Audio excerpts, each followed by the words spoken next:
how important is the environment around you in pushing you achieving your goals? I would say it's a defining factor. It is. I would say that 100%. Now, I'm going to reference what I mentioned earlier. You are the byproduct of the people you hang out with. You hang out. You've heard this probably a zillion times. If you hang out with 5 millionaires, you're bound to be the fifth one. If you hang out with 2 negative people, you're going to be you're going to be the third person, right? And it's so basic. People don't see how powerful that is. Right? And again, Brian Tracy mentioned human beings are like chameleons. We adapt to our environments. So if you have a community of people who are not talking progress, who are not talking success, who are not talking business, right? All we talk about is everything else but what is moving us forward. That's it. We become numb as a community, right? So how do you separate yourself from that community? Or how do you separate yourself from the norm, right? Now you gotta go create some new friends.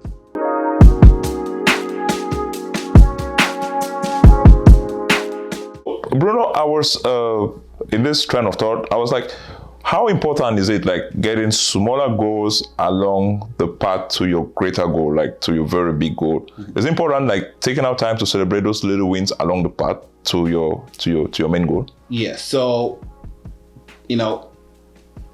goal setting is just, so critical. The reason I say that is you want to have your big vision. Okay, yeah, that's your big vision. So your big goal is I want to buy a car. Your big goal is I want to start a business. I want to start this type of business. Your big goal is I want to get married. Your big goal is whatever. I want to lose shape. I want to lose 30 pounds. Now, how realistic is that? What is your time frame? And I take it down to the minute, the day and the minute that you want to achieve those things. I don't know if you've watched this documentary about the law of attraction. It's called The Secret on YouTube. No, right. Probably. The law of attraction. That basically talks about... Oh, yeah, the law of attraction. The law of attraction. I thought you said something else. Yeah, sure. Exactly. The law of attraction. That basically, tells us how you attract things to your life, right? If you attract positive people, you attract negative energy, right? You attract every single thing. And there is this other book, you become what you think about. Well, you've heard about it a zillion times. You become what you think about. Right, you are the byproduct of the people you hang around with. These things are real, right? It sounds fiction, but they're so real. So of course, you set a big goal. Now you break it down into if you wanna make $15,000 to buy a car in 1 year. Okay. So every single day, every single paycheck. Let's say every single paycheck, because most people get paid twice a month. Every single paycheck, how much are you putting aside to achieve it? Towards achieving your $15,000. Now you have $15,000 in a year. That's 12 months. When you divide $15,000 by 12 months, it's realistic how much you need to save up every single month to get to $15,000. And I know, when you set a big goal and break it down, it may, as you say, overwhelming. So when you say taking wins along the way, yes, of course, celebrate the small wins. Yeah. But now don't get comfortable, because that's where I see a lot of people go. They start missing out. Now you have accomplished just a fraction of your goal. Now you celebrate for 2 days and forget you're supposed to get back to work. So call it a workaholic mentality. I don't celebrate. I don't celebrate. That's just one thing about it. My mind is, what is next? What is the next big thing?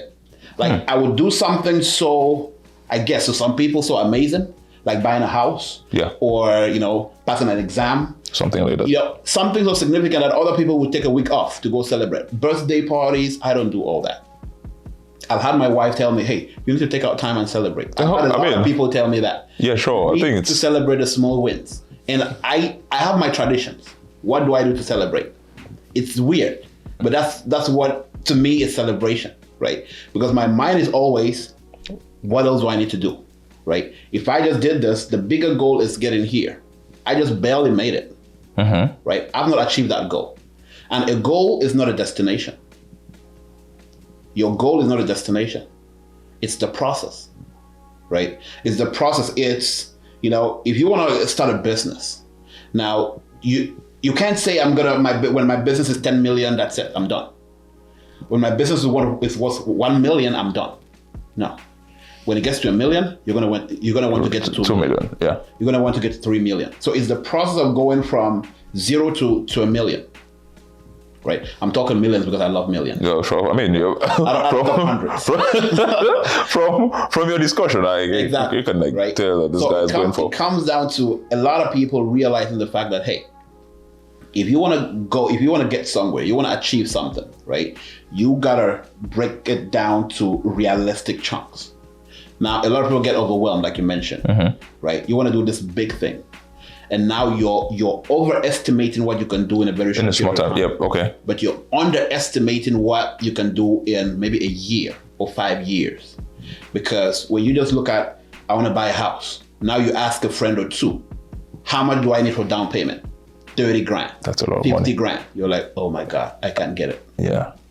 So Whereas- you've already, just your mindset already, took you out of achieving that. Now it's 50,000. Okay. How long do I need to save up to get to get 50,000. 50,000? How do I need to save it? Because we all know putting it in the bank is not going to work. Yeah, sure. You're going to be in there, using it for God knows what, right? So you got to figure out, how do you break that 50,000 down to a realistic amount every month, right? Like I mentioned, if you do that for 2 years, you may get to $50,000. But now, because you just thought of $50,000 right now, it sounds too big. And so you're going to be like, no. And now you're going to start filling your head with, reasons why you don't even need to buy a house. And that's what our minds are. Your mind is your most valuable. I know you're going to hear me say a lot of, I would say your life is your most valuable asset. Your mind is your most valuable asset, because what you feed it, it's what you get out from exactly. Your mind is like a multiplier. It multiplies everything you tell it by 1,000. So if you wake up and your goal was to work out, and the first thing you think about in the morning is, I don't want to drive to the gym. That's it. Your mind is going to replicate that by 1,000 and give you a zillion reasons why you should not even get out of bed. Oh yeah, you can probably relax today. You worked out yesterday, right? You should probably go, eat something or do something else apart from going to the gym. See, that is you just feeding yourself reasons why you don't need to do that thing. Oh. But if you wake up and you're like, I'm going to go to the gym and I'm going to feel good about it. Okay. So there's another thing about, hitting goals, and we can go any direction with this in terms of, especially when it comes to weight. I listened to one, I forgot her name. She was on one of my great mentors, Tom Bilyeu's show, Impact Theory. And she mentioned something about weight loss. A lot of people get caught up with the scale. Oh, you want to go check your scale? Yeah, you get on the scale, you weigh 200 pounds. You work out for a week, you get on that same scale, you're still at 200 pounds. or you probably gain a pound or two. Now instead of losing 202. You're like, oh my God, it's not working out. Then you give up on working out. But if you actually enjoy the process, that's why I said goal setting is the process. It's the process. It's not a destination. It's you going to the gym and working out just because you just want to work out. You just want to feel good working out. And I don't know if you keep doing that every single day. I don't know when exactly it's going to start manifesting, but it's all up here. You're going to start feeling lighter. You're going to start feeling good. You're going to start feeling, better about yourself. And that is weight loss to me. That's weight loss.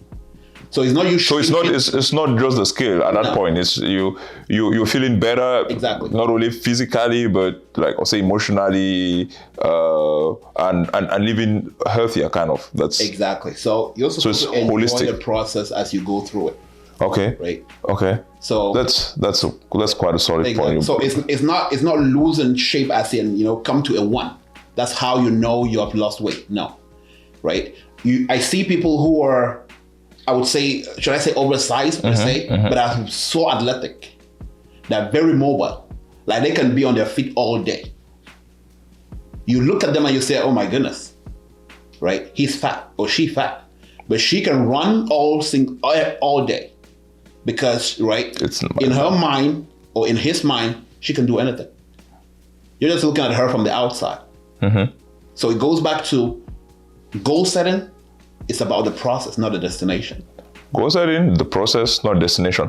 One of the things that I would say not only can be a really hard blocker in getting your goals and achieving them is, I would say, procrastination, which is like something you can take in whatever direction. But I think that's like kind of the devil in the process of achieving your goals, because everyone has goals, whatever they might be, but for some reason we are unable, maybe because of the timestamp. I think maybe that's what we're going to learn from this episode today. Like, we need to get timestamp on some of those goals.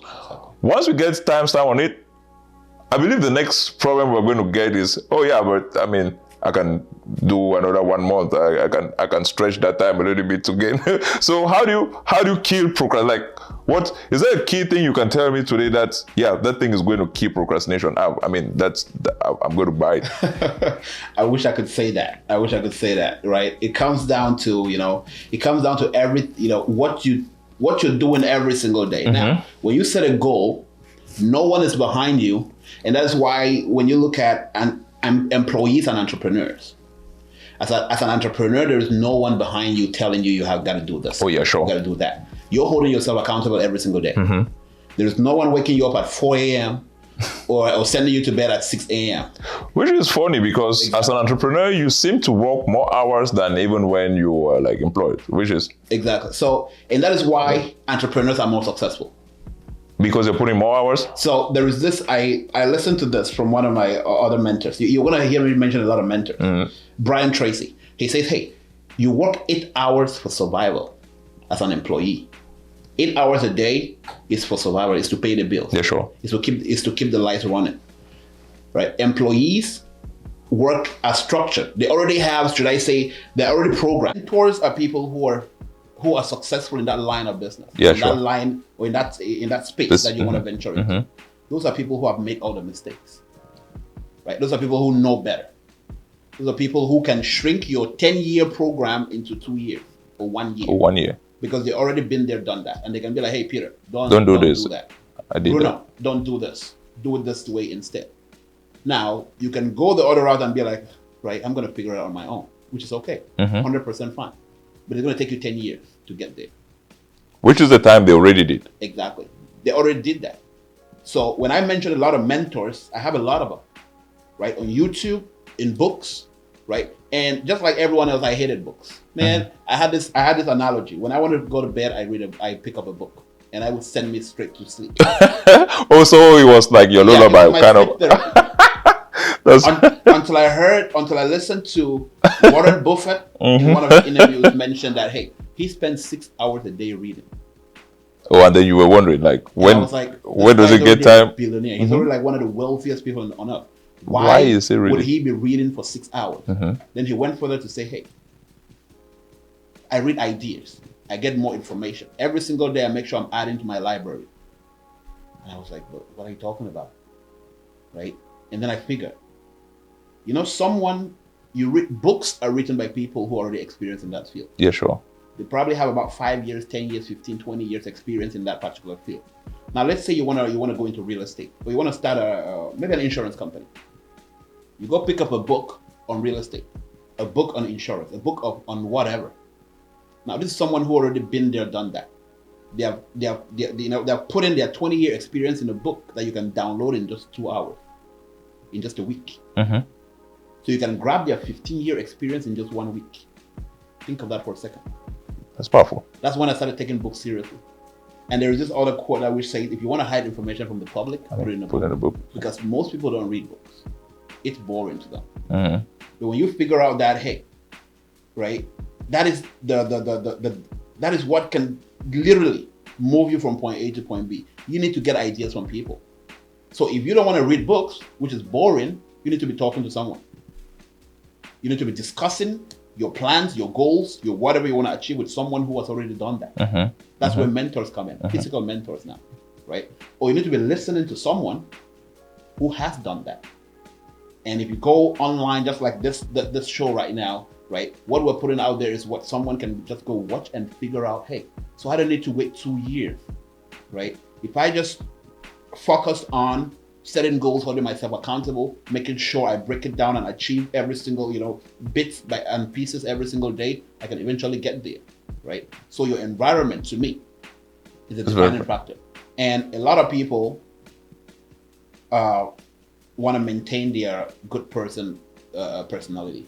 Oh. Right? When I say good person personality, I mean... You have a standard. We've known you standard. You don't want to come up from the like the box we've kind of framed you. Now you just stay there. That's like Exactly. that's how we know you. We don't want to know you the other way. 100%. Other people want to stay in their box. Yeah, I don't want to go into this new thing, right? Especially it goes back to comfort zone. You're in your comfort zone. You're where you can call this person and talk to them for 5 minutes or 10 minutes or 2 hours, right? Now you're afraid to try something different. And that's why you see some people, when I hear someone has been working for a company for 2 years, I'm like, what are you doing there? That's a lot of time. At least if you're working there, you should be growing. If you're growing, then I have no problem with that. I have a problem. Of course, I don't verbalize it, but I hear you've been working in a company for 2 years and you're still doing the same thing. Like, you're comfortable, right? And if you want to move ahead in life, you have to be uncomfortable with your comfort zone. You got to really wake up every day and be like, yeah, I need to step up. I need to really, get ahead in life, right? So your association, the people you talk to, the people that you hang around with, the people you listen to, kind of define you. Now, if you spend your day talking to someone who is all positive, you're going to be positive. Someone who is all, yep, you can do this. It's done. It's very doable, right? And someone who is positive, you don't need to tell them what they know per se, right? If you came to me and you say you want to open a salon, I know nothing about opening a salon, about running one. But I can tell you, hey, it's doable. It's doable. You can achieve 100%. This person has done it. 10 people have done it. You can do it. But the worst thing you can do to yourself is tell your big dream to a small-minded person. I wouldn't do justice to, I believe, to the show and to yourself if I don't ask you for how long you've been in the US. Okay, great question. So I've been here since December of 2016. That's my math is correct, about 5 years. 6 years. I mean, I don't know. Right. So December of 2016, I actually start counting 6 years. Right. I've been here 6 years, and that's 6 years. Right. 6 years. Yeah, 6 years. Oh wow! I mean, like, come to think of it again, like 6 years, and you talking all these things. You own all these companies that you run in, and I mean that's amazing. That's kind of what. Now we hope people getting this can be able to achieve what you're achieving in maybe 2 years instead of getting the 6 years. And that's the idea. Yeah. That's the idea. I don't want everyone taking 6 years, right? I wish people could get into this country and within a year be able to do what they want, accomplish double what we are doing, right? And this is the thing. My 6 years to me is too long. It is. I feel like I've been here my whole life. That's how I feel every single day. I feel like I've been here my whole life. So every day I wake up, I'm like, yeah, this is another day. How can I maximize this day? So every single person coming to the country, or who just got here, you need to get you some information. First, get some information. Do research. Don't just rely on whoever tells you what. Whoever picked you at the airport too. Have an idea of what exactly you want to be, right? If you love nursing, go be a nurse, right? If you want to run a business, do some research on how to run a business. Be intentional. Be intentional about it.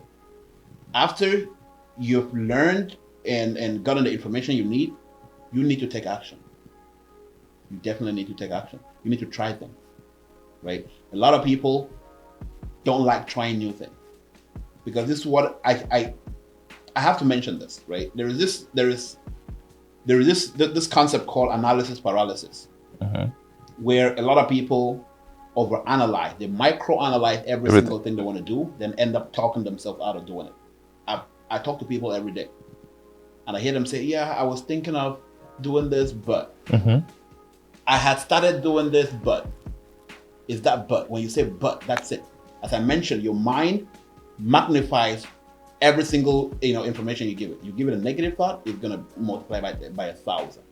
So people don't like trying new things. They don't like, they don't want to try it. It's a new job. I've had a lot of people, when I was moving jobs, as I told you, I'm never comfortable. When I got my first job, I moved to the second one, to the third one. I kept telling people, hey, you need to move on here. It's greener over here. It's way better over here. When I studied IT and got my first jobs, I called my cousins up in North Carolina. I was like, hey, you need to move down here and do this. I told almost everyone around me, you need to go do this IT thing. Learn it. Put in the time and learn this thing. And did you hear what most of them told me was, go try it out. Yeah. Or you go try it and then come tell try it out. They were And then come tell "Go us. try it. If it's working, We will try. then we'll try it." Right?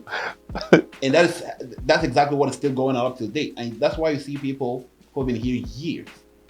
You look at them and you're like, what's going on? Right? Then you see other people come in here in a short couple of years. They're going fast. And they're going far. Right? So I would say getting yourself informed. And of course, what I also advise is be comfortable talking to people. Okay. Be comfortable asking for help, for advice. So I reached out to, there's a fellow Cameroonian. I don't know if it's okay calling his name. Oh no. Yeah, Probably. Arnold Kobe. Arnold Kobe. He owns, a health company here in Minnesota. He's literally a millionaire. I listened to his podcast with Nice Guys Corporation. I listened to that podcast, and he told me a background story about how he came in here, everything he's gone through to where he is right now. And I've always admired this guy from a distance, right? But one day I had an opportunity of talking to him. I was like, hey, I would need to steal 20 minutes of your time just so you give me some tips on how to get ahead. I was comfortable asking him for help. And he called me, we set an appointment, I went to his office. I thought it was going to be a quick 20 minutes in and out. We spent over two hours together. I mean, he took me to his boardroom, and he was literally writing and drawing things on the board. I never expected that. But I was comfortable asking him for help, right? I was like, hey, you're widely successful. You're already a millionaire, literally. What do I need to do to be like you? To be like you. And that's one thing about successful people. They are willing to share information, right? They are honestly willing to share information on how you can get ahead in life, because they have nothing to lose. I mean, it's not their money that's going to They have nothing to lose for helping you start your own business, right? So again, you got to be comfortable talking to people, right? Asking for help. Now, most of us, it's just our ego. Oh, that's a killer too. It's just your ego. Oh, this person, he's young, he's old. I don't want to deal with him. I don't want, because now you're giving yourself reasons why you should not do that. So I'm comfortable asking for help. I'm comfortable calling him again and be like, you see what we discussed the last time? I don't know if you have 20 more minutes, please. So I can come over and you can maybe take me over everything we just discussed, right? Because I'm comfortable doing that. Now, the few people who are comfortable asking for help always get it. And that is why with entrepreneurship, you will hear a lot of people say, when you start asking questions, then you start asking, how do I get it done? What do I need to do? If you come ask me, what do I need to do to start a business? I'm going to give you what I know, right? How do I do it? I'm going to tell you how you can probably get started in it. But if you never ask, right? Just like the Bible says, he who seeks finds. If you don't ask, you don't get the information. Yeah, sure. So those are the kind of basic, tips that I would give anyone who's just moving into the country or coming here, and looking to get ahead.